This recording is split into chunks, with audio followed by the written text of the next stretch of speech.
The Summer Birds by Penelope Farmer, Part 2, 5.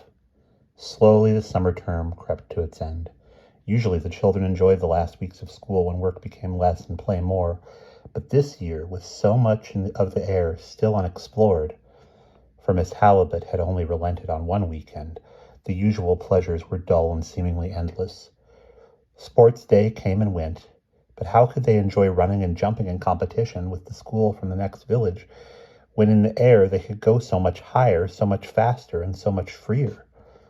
Miss Halibut said in school on the Monday after that it was disgraceful, that never in history had they been so badly defeated by the other school.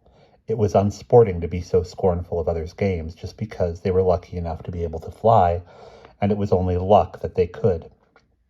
She was ashamed of them all, yes, ashamed, especially after she had allowed a weekend without homework so that they might fly. Never, she said, never would she be so lenient again. The children heard her, resentful and barely ashamed, wishing only the tedium of term to end. But the boy apologized with a most charming smile that Charlotte could not believe was real.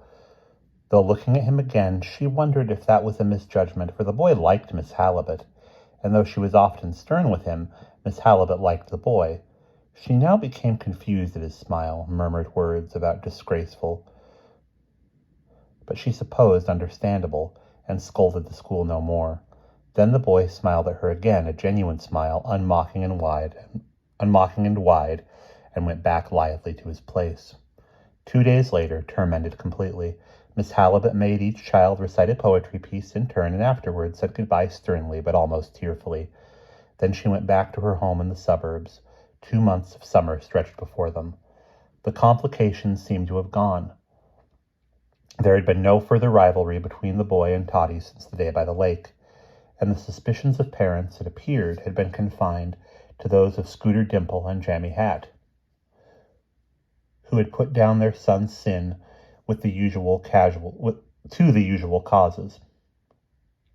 That is, the general tendency of wickedness of Jammy and Scooter, and not to any strange and dangerous activity in which the whole village school took part. So on that warm, almost August day when term ended, there seemed nothing but gloriousness ahead. But the very next day it started to rain, and it rained without stop for over a fortnight. When it was not raining, the sky frowned and water dripped sadly from everywhere. It seemed as if the world were dyed a gray which would never wash out.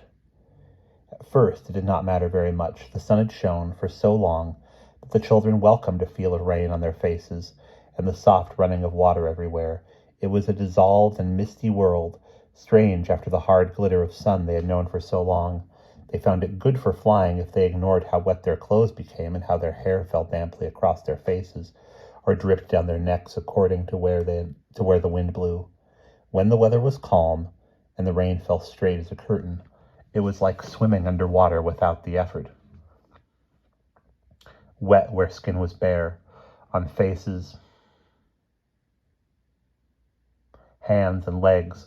It was better still when the wind roared and the rain roared too, and they battled heroically with the elements of water and air, which beat back each effort of flight they made, till their hair, their eyes, their bodies were filled with them, and only their thinking was separate.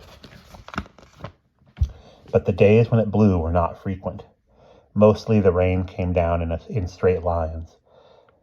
Flying in it, even in the first days, was only fun for a short time. Then they would become aware that they were wet and draggled and uncomfortable, and huddle like wet birds under the trees, longing miserably for dryness, though when they were dry, they would go, quite joyfully, out to get wet again, thinking only of the pleasures of rain flight, forgetting the misery.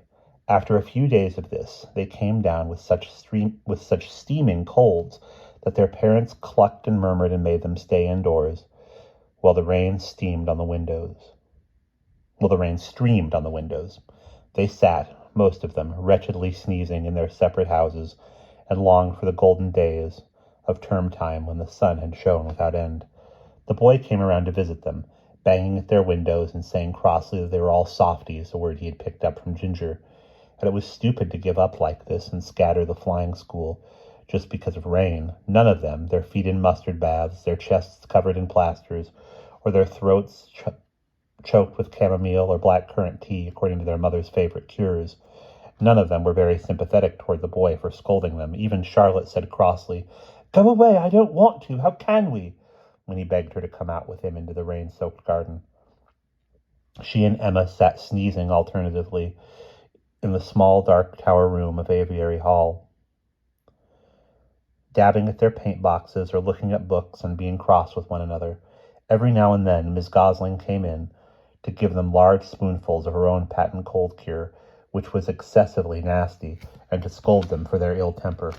But Grandfather Elijah never came because he said that colds were bad for astrology. When all the colds were gone, the rain still fell. Most days the children gathered together somewhere, in a barn or in the school, which was used as a village hall in holiday time, or, on one day, in Aviary Hall, which had a top story where nobody ever went, Grandfather Elijah had been surprisingly willing when Charlotte and Emma asked tentatively if their friends might play there. "As long as they make no noise," he said benignly over his soup. "Of course they may, my dears. Astrology welcomes the young."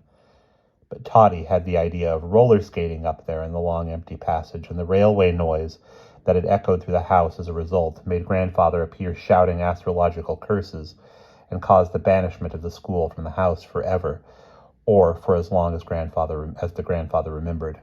Charlotte and Emma were kept in for the whole of the next day, and were only allowed to join the others on the day after that, because the grandfather had discovered some important astrological fact in an ancient book, and was too excited to do more than mutter, of course," when Charlotte asked politely for permission. All that really resulted from the fortnight's rain were quarrels between Jammy and Scooter, between Emma and Charlotte, between Bandy and Marley, and between Toddy and Ginger. They were silly quarrels about nothing, and only mattered briefly because they could not fly outside, and ideas for indoor games were scarce. But one quarrel was more than just that. The fortnight of rain set fire to the quarrel that had first sprung on the lake day between Toddy and the boy.